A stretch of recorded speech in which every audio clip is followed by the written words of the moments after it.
نحمده ونصلي على رسوله الكريم اما بعد فإن خير الحديث كتاب الله وخير الهدي هدي محمد صلی اللہ علیہ وسلم۔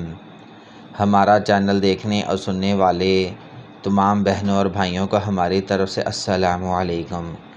جو بھائی ہمارے چینل پر نئے آنے والے ہیں، تمام بہنوں اور بھائیوں سے گزارش کی جاتی ہے کہ ہماری حوصلہ افزائی کے لیے ہمارے چینل کو سبسکرائب لازمی کر لیں تاکہ آنے والی ہر نئی ویڈیو آپ تک پہنچتی رہے، اور اس کے بعد تمام بھائی ویڈیو کو شروع سے لے کر آخر تک لازمی دیکھیں اور ہر ایک بات کو توجہ کے ساتھ سنیں کہ ویڈیو کے اندر کون کون سی چیزیں بتائی گئی ہیں۔ یہ ہمارے پاس ایک بیوہ خاتون کا پرپوزل ہے، 300 ایکڑ کی اکلوتی وارث ہیں، دوسری بیوی بننے پر بھی ایگری ہیں، عمر 34 سال ہے، رہائش خانیوال سے ہے، بچے کوئی نہیں ہیں۔ تو جو بھائی اس رشتے کے لیے سیریس ہیں صرف وہی رابطہ کریں۔ ہر ویڈیو میں بتایا جاتا ہے کہ ویڈیو کے اندر جو فون نمبر LCD کے اوپر جو نمبر لگایا جاتا ہے وہ میرج بیورو کا ہے۔ کچھ بھائی آ کر نئی کہانیاں سناتے ہیں کہ ہمیں تو اردو ہی نہیں پڑھنی آتی۔ کافی بھائی آ کر کہتے ہیں جی ہمیں اردو نہیں پڑھنی آتی، ہمیں وائسیں کریں، ہمیں جناب آپ ویڈیو کال کر لیں۔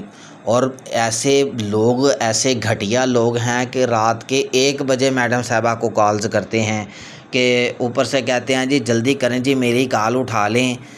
بندہ پوچھیں کہ بھائی رات کے 1:30 بجے کون سی آگ لگی ہوئی ہے کہ کوئی عورت آپ کا فون اٹھا لے؟ کال کرنے سے پہلے کچھ ہوش بھی کرنا چاہیے کہ اگلا بندہ سویا ہوگا، یا جو میڈم صاحبہ ہیں وہ سوئی ہوئی ہوں گی، یا وہ اس طرح کے ان کے اپنے معاملات ہیں۔ تو کالز کسی بھی غیر عورت کو تو کرنی ہی نہیں چاہیے۔ میرا تو یہی ماننا ہے کہ غیر عورت کو کالز کرنی ہی نہیں چاہیے۔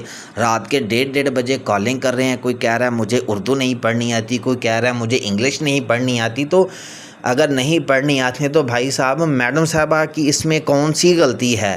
اگر آپ کو نہیں پڑھنی آتی تو اس لیے اس طرح کی باتیں پڑھنا نہیں آتا، یہ نہیں آتا، میں فیس بعد میں دے دوں گا، یا کچھ بھائی کہتے ہیں جی باتیں چلا لیں ہم بعد میں فیس دے دیں گے، رشتہ کروا دیں ہم بعد میں فیس دے دیں گے۔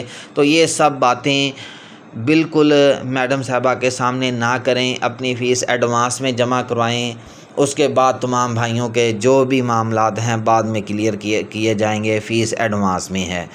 اس کے علاوہ کوئی چارہ نہیں ہے۔ کوئی بھائی بھی میڈم صاحبہ کو یہ کہانی نہ سنائے کہ مجھے اردو نہیں پڑھنی آتی جی مجھے وائس کر دیں، یا مجھے یقین نہیں ہے رشتہ کروا دیں بعد میں فیس دے دیں گے۔ اس طرح کی باتیں ناقابل قبول ہیں۔ جو بھائی رشتے کے لیے ایگری ہو، یہ LCD کے اوپر میڈم صاحبہ کا واٹس ایپ نمبر لگا دیا گیا ہے۔ سب سے پہلے ویڈیو کا اسکرین شاٹ لے لیں، اس کے بعد میڈم صاحبہ کو وہ اسکرین شاٹ واٹس ایپ کریں، سلام کریں، اس کے بعد اپنے تمام تر کوائف بھیجیں، اپنی فیس بھیجیں اور اپنا پرپوزل کروا لیں۔ اور اس کے بعد ہر ویڈیو میں بار بار کہا جاتا ہے کہ میڈم صاحبہ کو کالز نہ کیا کریں، احتیاط کیا کریں۔ ایک عورت ہے، آپ اس کو بار بار کالز کریں گے وہ پریشان ہو جائیں گی اور آپ کو بلاک کر دیں گی، پھر آپ اعتراض کریں گے کہ ہمیں جی کسی میرج سینٹر والے نے بلاک کر دیا ہے۔ جزاکم اللہ خیر، اللہ حافظ۔